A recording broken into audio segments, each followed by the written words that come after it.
All right, 7.4, properties of logarithms. There's basically 5 properties that kind of help us solve equations with logarithms in them. And knowing how to go back and forth between exponential form to logarithm form is going to help. So just a quick little reminder, when you have something like, let's say 2 to the 5th power is 32, that's considered exponential form. And if you want to write that as a log, you would write it as log base 2 of 32 is 5. So remember, there's kind of that circle. 2 to the 5th power equals 32. The big thing in log form you have to remember is the exponent is what is highlighted over here to the side. So that's going to kind of help us out. So just a little refresher from 7.3. All right, so let's get into it. So it says, because logarithms are exponents, the rules are related. When you multiply powers with the same base, you add the exponents. So remember, like if we had, x to the 4th power times x to the 3rd power, that's x to the 4 plus 3, or x to the 7th. So we're going to kind of use that idea here down below. It's related. It's not the exact same, but it's kind of related. So if we go into this little box here, the product property of logarithms, it says, and then we have a couple examples, that the log of a product is equal to the sum of the logs of its factors. So for instance, if you look at this first part, it says log base 3 of 1,000. Well, that 1,000 we could break up into, the log of 10, parentheses, 10 times 100. And whenever you're multiplying the log of two different things, you can add them together. And actually, it's more times than not, you're actually going back the other way. You're kind of moving from this form to the other form, but you can go in both directions. So another way to look at it is when you add two logs together with the same base, you can just multiply those results there together to kind of get the piece in the center. I think it'll be a little bit more clear when we do these examples. So number 1 says express as a single logarithm. Right now there's 2, but we want to express it as 1, and then simplify if possible. So I see the first thing that my eye kind of sees is, hey, we're adding 2 logs here. So when I add 2 logs, that means I can multiply, and I'm going to write this as log base 4 of, and then I can just multiply the 2 times the 32, which is really log base 4 of 64. And then if I wanted to simplify it, it says simplify if possible. Well, what does that equal? Well, think about this in exponential form. This is basically saying, 4 to the what power is 64. Well, 4 squared root is 16. 4 to the 3rd is 64. So the answer here is 3. So that's where it kind of helps to be able to go back and forth between log form and exponential form to solve some of these mentally. So this next one looks kind of weird, but I notice again, I'm like, hey, we're adding 2 different logs, which really means we can multiply. So this equals log base 1/3, and then I can multiply 27 times 1/9. And then eventually, I want to simplify that if I can. So 27 times 1/9, well, that's 3. So I have log 1/3 base of 3 equals what? Well, this one's a little bit tricky. When I think about it in exponential form, this is asking me 1/3 to the what power equals 3. Well, if I try any positive power, for instance, if I try like 1/3 to the 1st, well, that's just 1/3. And if I do 1/3 to the 2nd, well, that's 1/3 times 1/3, that's 1/9. And I keep getting smaller and smaller and smaller. 1/3 to the 3rd would be 1/27. So it's like getting worse. So it's not going to be a positive exponent.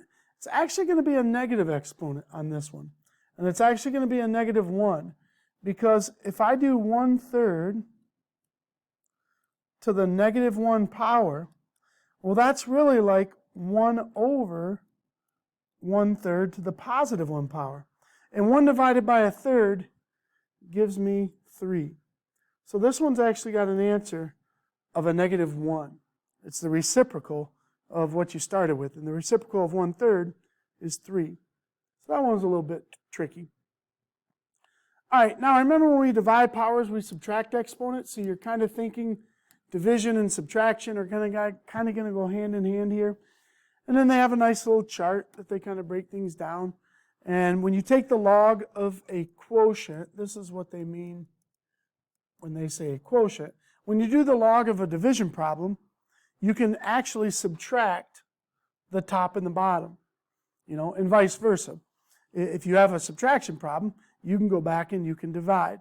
So it says the same thing as above, expressed as a single log. So I could write this, since it's subtraction, I know I'm going to be using division here, and I can only do this if they have the same base, which they do.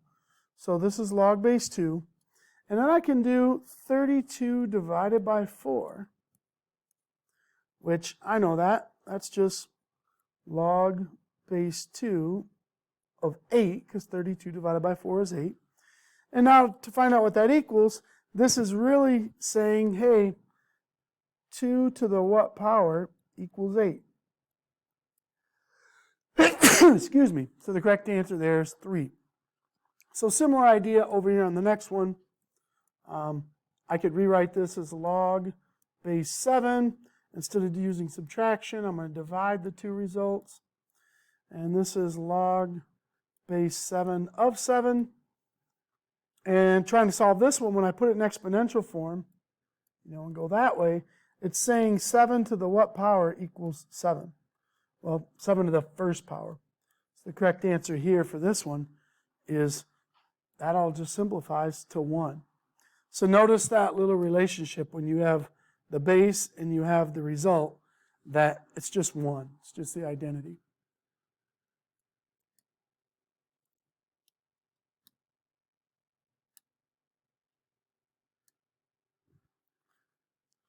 All right, moving on down. Because you can multiply logarithms, you can also take powers of logarithms. So this one is probably used more than any other one. So this one is pretty important. I think you'll see this one occur later on in the chapter. So I'll take my time going through here. But it says the logarithm of a power is the product of the exponent and the log of the base. So notice here it says 10 log to the third power. And they highlight that 3 is red, which is really like log of 10 times 10 times 10, which, using the rule earlier, when you multiply those logs, you can really just add them. And since there's 3 of those, basically you can bring the 3 to the front, because if I kind of simplify this out, I have a log 10 plus another log 10 plus another log 10. So I actually have 3 of those log 10. So it's kind of like the combination of a couple of different rules. So in general, all it really means, and this is the main part you want to remember, is that this exponent can jump down into the front.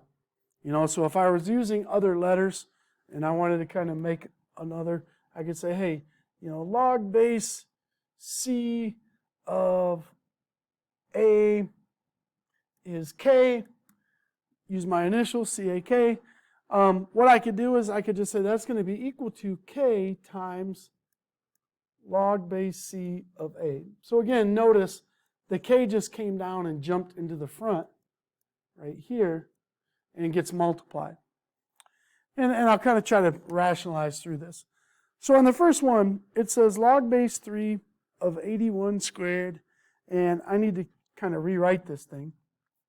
So if I wanted to do it the long way, I wouldn't suggest doing it this way, but just to explain it, this is really log base 3 of 81 times itself.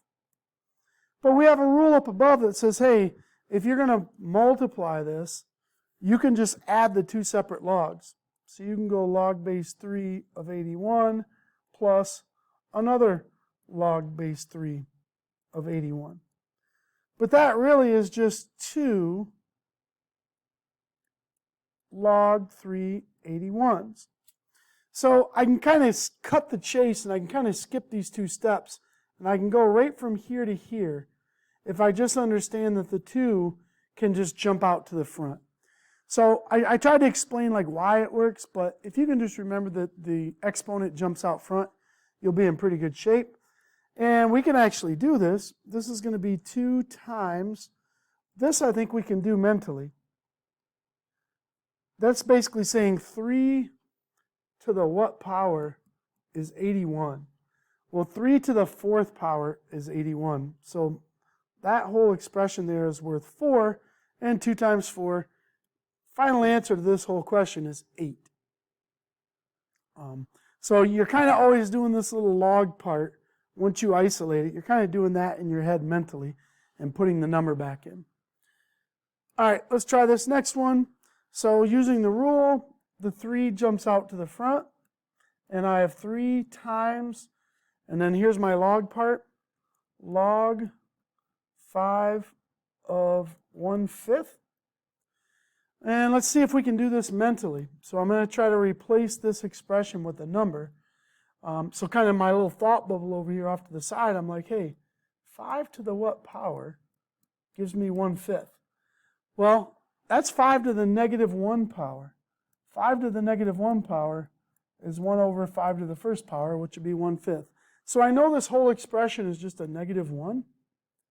So 3 times a negative 1 just gives me a final answer of negative 3.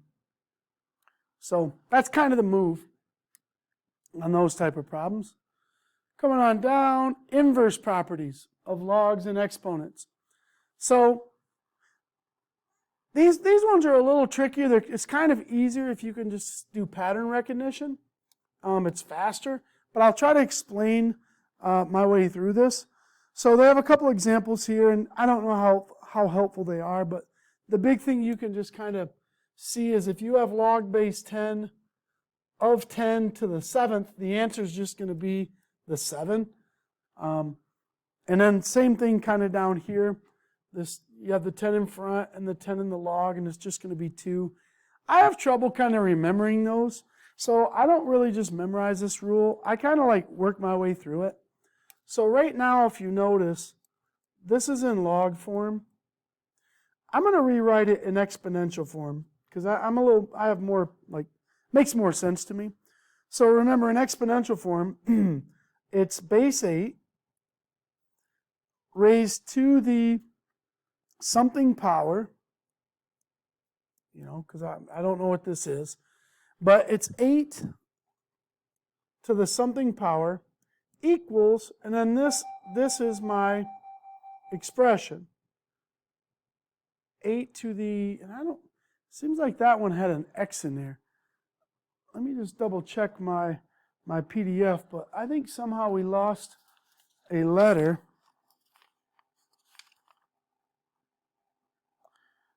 Yeah, somehow that letter didn't come through. There's supposed to be an X right here. 3x plus 1. So when I write it, 8 to the what is equal to 8 to the 3x plus 1. Well, now it's kind of easy, because if it's 8 to the something equals 8 to the this, well, my something must just be 3x plus 1. All right? So that's just kind of the answer to that one. They both have the same base, so if they're equal, their exponents have to match up. Well, if you notice this next one, this one is actually written in exponential form. It says 2 to the something power equals what? So that's kind of in exponential form. So if I wanted to do this in log form, I would say, well, log base 2 of something is log 2 of 27. Because remember, in exponential form, there's my exponent, but in log form, the exponent is over here. So now it's kind of just like the one before. It's like, well, log base 2 of 27, log base 2 of what? Well, the question mark's got to equal 27. It's got to kind of be the same thing. So those are just some inverses that kind of undo each other. So, you know, another spin-off of this is if I have like 3 log 3 of, and it doesn't matter what the heck goes right here, maybe my favorite number, 41. If you see that, you basically kind of know that this 3, this base, and the log of the base cancel each other's out. And you just end up with that as being the answer. All right? Same thing kind of over here on this last problem. If you look at, you have a log base 8, but then you have a base of 8. They just kind of wipe each other out, and you're just kind of left with, you know, what's there. So they're inverses like that. You could think your way through them, kind of like I did, but it might be easier just to try to memorize. Be faster for sure. And then the change of base formula, I had to use this a lot because a lot of times calculators, like I know the TI-83 and some TI-84s do not have this function on the calculator. All right, so some of the TI-83s and a few of the TI-84s, they don't have where you can change the base. So some of them, you know, if you go log, and then there'll be a little box where you can enter your base, and then you can actually enter the result there. So I'll show you on mine, because I think mine can do it. So if I pull it up, and you'll know how, if yours can do it pretty quick, there's a couple different places you could go, and you could try this. But if you go to, let me just quit out of this, clear, quit. So if I go alpha, window, this little box pops up. Now some of you guys, if you go alpha window, it's just going to go to your window. If that's the case, then your calculator can't do different bases, and we'll have to use this formula here. But some of them you could just go and you can do the log base. And so I hit enter, and then it brings me up with this little box. So like on example 5, I would enter the 4 in there, and then I would enter the 8 right here, and this calculator, let me arrow out, this calculator will give me the answer. It'll say, oh, 1.5. Well, if your calculator can't do that, all right, if that's not possible, what you can do is to change a base formula, and it's really easy. If you look at the formula up top, you basically just do the log of the answer over the log of the base. So what this is assuming, remember back from an earlier lesson, when there's no base, it's assuming log base 10. And you're allowed to pick whatever base you want, but your calculator can do log base 10.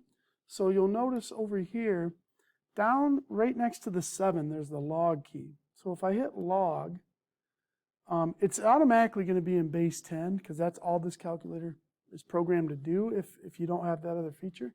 But I'm going to put log 8, and then I'm going to divide that by log 4. So this is using the change of base method.